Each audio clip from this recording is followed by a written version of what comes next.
is open. The UConn locker room remains open as well.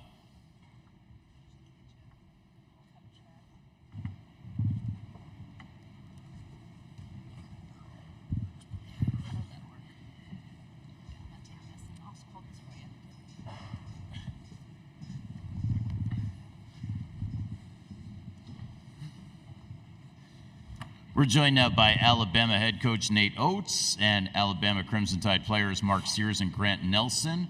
Coach Oates, we'll ask you to begin with an opening statement, then we'll look for questions first for Mark and Grant. Go ahead, Coach. First, just want to thank our guys for getting this school to a Final Four for the first time in school history. We had an unbelievable run, and these guys kind of got us over the hump to get there.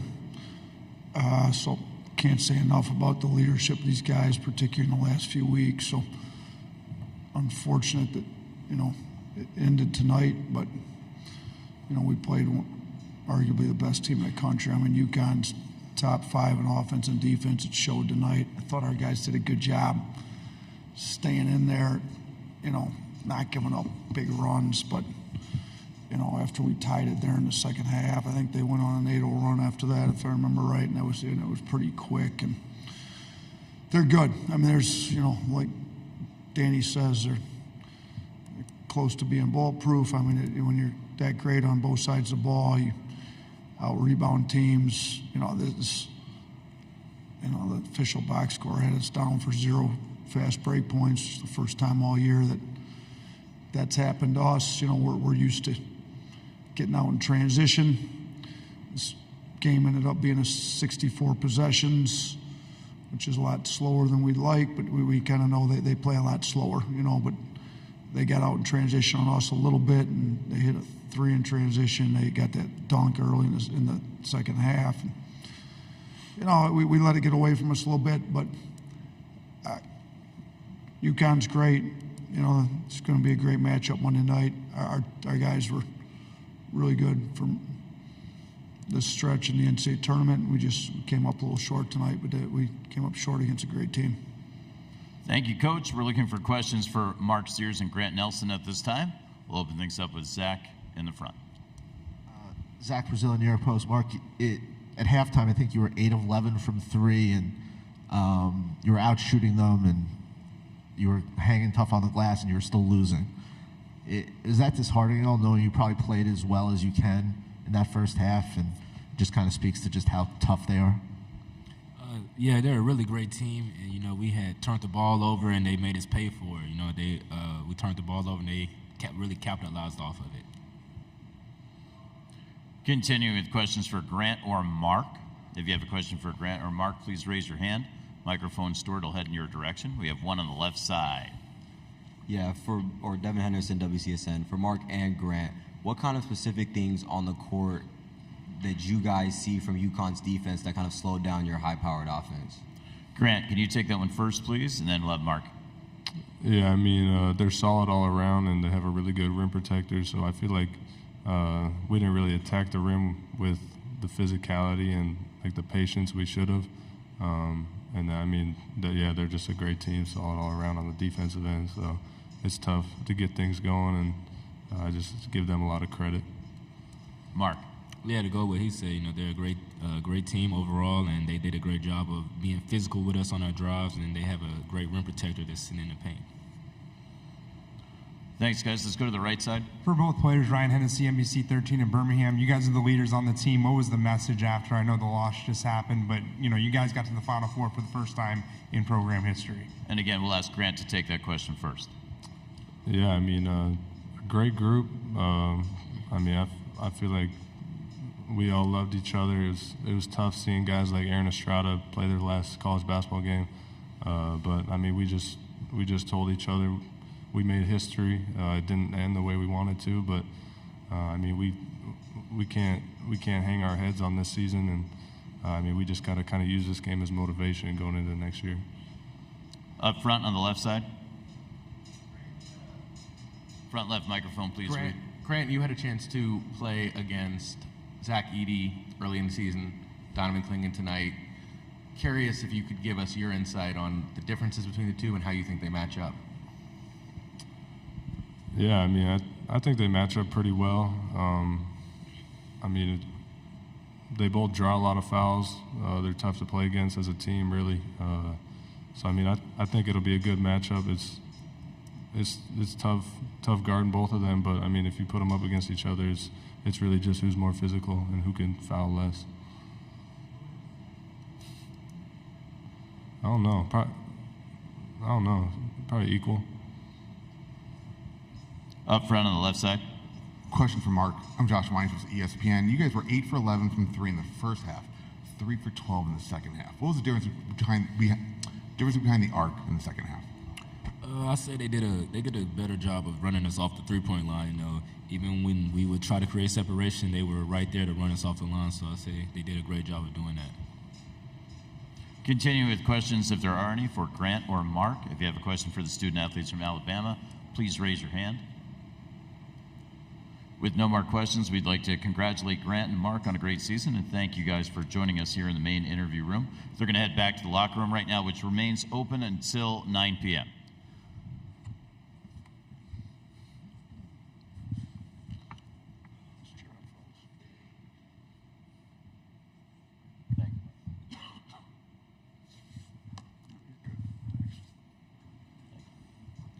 Questions for Coach Oates, please raise your hand. We'll start up front. Ryan Hennessy, NBC 13 in Birmingham. Coach, I know it just ended, but I'm talking to your athletic director, the fans. It seems like this is the beginning of something special, and this isn't just a one-time thing for Alabama. What's the message to the fans that, after this run? Yeah, I want to thank them. They've really supported us since we've gotten there. They've gotten behind us. When I took the job, a lot of people said it was a football school, but there's a large contingent of basketball fans. There's no reason you can't be both.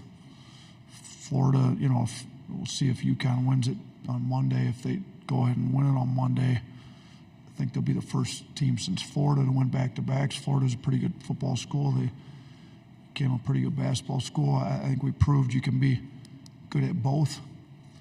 They're good at a lot of sports at Alabama. And they've been great to us since we've been here. So I'm glad that I was a small part of bringing the Alabama fan base some joy through the basketball team and making a Final Four. But while it was great, and I want to, thank them and thank our players for getting us here, we're not finished. We'd like to get back here and win this whole thing. And I think, that's what our goal is going to be. We're going to aim to get back here. We're going to aim to get back here and win the final game. And we just got to keep knocking at the door and, ask for them to continue to support us like the way they've been, and we'll continue to put a winning product on the floor for them. On the left side, second row, Adam. Hey, Nate, Adam Zagoria, congratulations on a great season. I know you're close with the Hurleys. What does it kind of say about this family that Bob Sr. could have two sons, each with back-to-back national championships? One as a player, one as a coach, if they win Monday. Just you talk a little bit about the family legacy and maybe having the two of them do it. Yeah, it's pretty crazy when you say it like that. I didn't even think about that, but obviously Bobby's arguably the best point guard to ever play college basketball and unbelievable leader, and he led his team to back-to-back national championships, and I learned a lot from him. And my 2 years being an assistant, and he's competitive, fiery, but his IQ as a point guard, the way he sees things. So, and now if Danny can go do it as a coach, they obviously learn a lot of basketball in that family. So I was able to learn just a little bit of it from Bobby when I was with him for 2 years, and I still talk to Danny and watch his teams frequently, watch Bobby's teams frequently, and we've played both UConn and Purdue, and they're both really good. They both pose problems, but it'd be incredible if the same family had back-to-back national championships a few years apart. All the way up front, left side. Nate, you mentioned this UConn team plays, or Dan mentioned that this UConn team typically plays slower, and you did as well. I'm curious, though, with the 5 starters they have, all potential NBA players, how difficult of a matchup is it to have, 5 guys who could be drafted this year in the NBA And how did that change how you had to scheme your strategy of being high pace? Yeah, I mean, we wanted the pace higher. Shoot, they kind of won out. 64 possessions is not ideal for us. You know, it's hard to speed them up, though. They don't turn the ball over. They're tough. They're physical. Their sets take a long time to run. And then, you know, when you give up 12-0 boards, all of a sudden they take 20, 25 seconds off the clock, shoot, and then get a rebound and take another 15 seconds off the clock, you know. So it's, you know, we had to do a lot better job on a lot of things, but they impose their will on a lot of teams, and in some regards they imposed their will on us tonight, especially with the pace of play. I kept getting our guys to try to push it a little faster, and you know, it seemed like there was always bodies in front of us. You know, they did a great job in transition. The only breakaway transition bucket, you know, was the one dunk they had. I don't know that this official box score is exactly right. We'll have to look at ours because we did have some fast break points. We had the 3 in transition that Mark hit. Grant Nelson got that dunk. That, to me, that's a transition bucket. So we got a few transition opportunities, but not nearly like we've been used to, and not what we needed to beat a team like this. And obviously they do a great job keeping teams out of transition. If you have a question for Coach Oates, please raise your hand. One more on the right side. Coach, was there a tactic that you wanted more threes to get up during this game, or were you kind of happy with the way you guys played with that? I mean, we knew they were going to try to run us off, be physical. You know, we needed, you know, Pringle does a great job getting shooters freed up. We don't really put him down in the paint where Klingon can just hang out in the paint.